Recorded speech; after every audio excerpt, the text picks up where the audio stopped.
Okay, eto naman po si Poging Manny Mogato, kolumnista ng News 5. Sabi po ni Mogato, it is unfair to paint former President Rodrigo Duterte as unjustly persecuted. Hindi raw po tama na ilarawan si Tatay Digong na unjustly persecuted. Ano pala tawag doon? Manny Mogato. Hindi ka ba nakikinig? Mogato, hindi ka nakikinig sa hearing? Hindi pa ba unjust yun?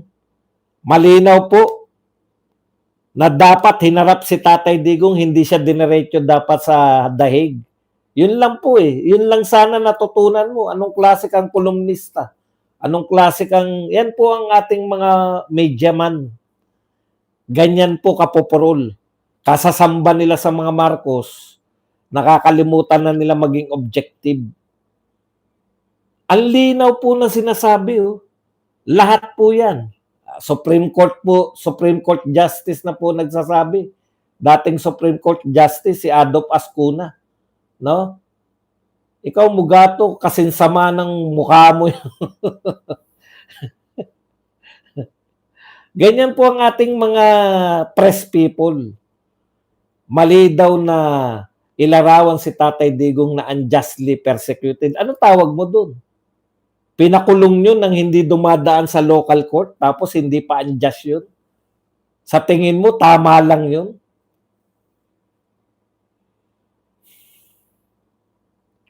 There is no parallelism between Jesus who saved mankind from death and Duterte was no remorse in killing his people. Sino ba may sabi na tinutulad namin? Meron po ba kayo narinig? Meron po ba kayo narinig na vlogger ng Duterte na tinutulad si Tatay Digong sa kay Hesukristo? Nagpapauso ka po siya kasi sama na ugali mo yung mukha mo. Kung gano'n. Kamukha nito, may kamukha to si Mogato, yung alalay ni Mr. Shuli. Anong pangalan ng alalay ni Mr. Shuli?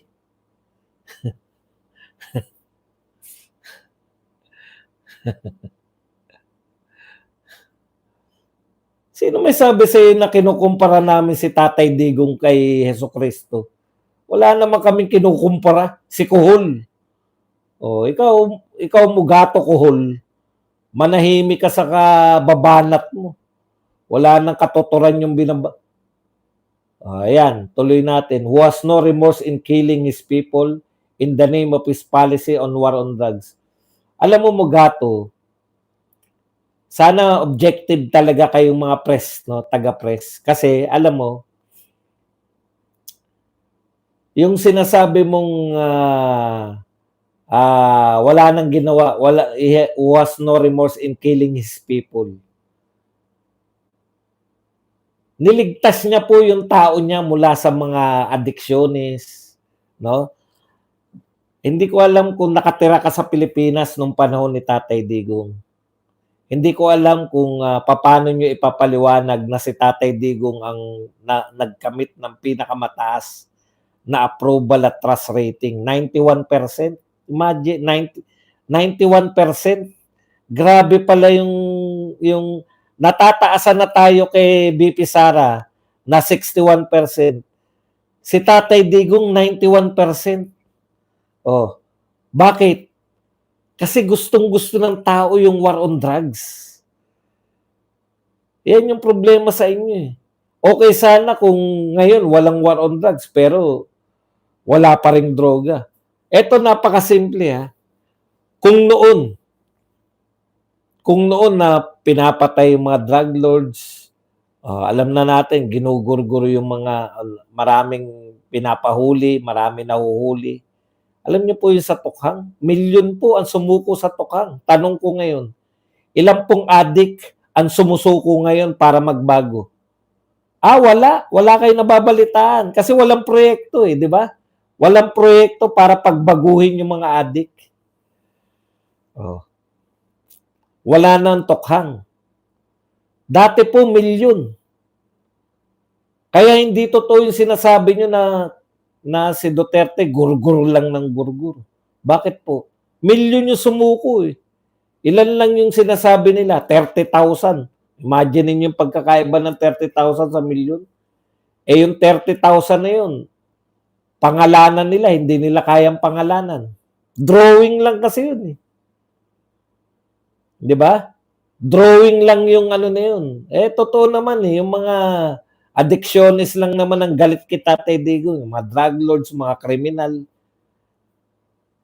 Ito po ang mga galit kita, Digong. Drug lords, kriminal, magnanakaw na hindi nakapagnakaw, yung mga naglalaglag bala sa NAIA. Hindi ba kayo nahiya? Ito po, balik na naman po sa NAIA. Ayan, no? Oh. May sulat pa tong OFW. Tignan niyo sabi, oh. Nakabalot na ng plastic. Dati po pinagtatawanan ko yan, no? Sabi natin noon, nung panahon ni Tatay Digong, akalain nyo, ganito po ang dialogue ko noon, akalain nyo nung panahon ni Pinoy, ganito ang dialogue ko eh. Akalain nyo nung panahon ni Pinoy, binabalot ng OFW yung kanilang mga bagahe. Nakakahiya, babalutan ng plastic. Tayo lang sa buong mundo nagbabalot pa ng plastic. May kandado na, may nakabalot pa ng plastic. Eh ngayon po, may malupit, may sulat na. My luggage is clean and no contrabands. Videos and photos were taken before it was locked and well wrapped. Ayan po. Sabi po niya, no? Binidyo niya na nirap niya ng plastic yung kanyang bagahe. Nakakahiya po pag nabasa po yan ng mga foreigner, no? Ano ba to? Ano bang klaseng bansa to? Bagahe na, nakalak na, babalutan pa. Oh, balik na tayo sa ganun. Dahil bumalik na yung mga magnanakaw eh.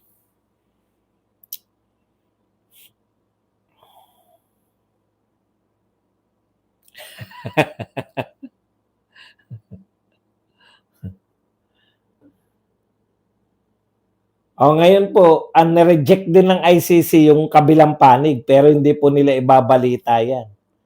Eto pa po, yung banat lang ng banat, mukhang hindi po nakarating ng Davao.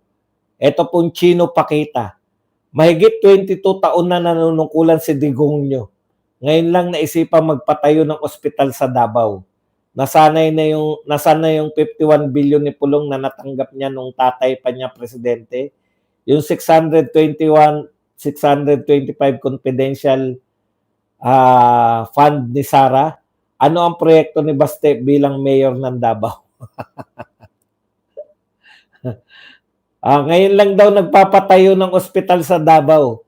Sabi po ng hindi pa nakarating sa Davao. Makabanat lang eh. Alam mo, Chino Pakita, hiyang-hiya naman ako sa mga taga Davao. Mga taga Davao, wala daw ospital sa inyo. Ngayon lang daw kayo nagpapatayo ng ospital. Sabihin nyo nga sa kanila, ipagmalaki nyo kasi na yung ospital sa Davao, ang dinarayo ng lahat ng mga taga-riyan sa, hindi lang po ng probinsya ng Davao, no? Nakakahiya daw kayo. Wala daw ospital sa inyo. Ang tagal-tagal na namuno ni Digonyo. Talagang talagang bibira lang, no? Alam niyo po, eto sinabi po yung Pulse Asia.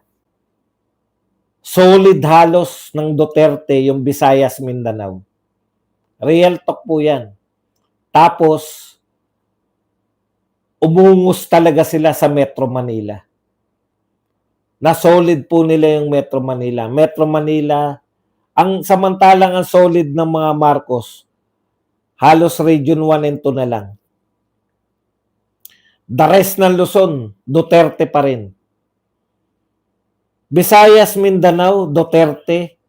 Metro Manila, Duterte. Matatao. Talagang kontrolado na ng Duterte. Halos 50% na ng boto. Panalo po tayo, boboto lang kayo.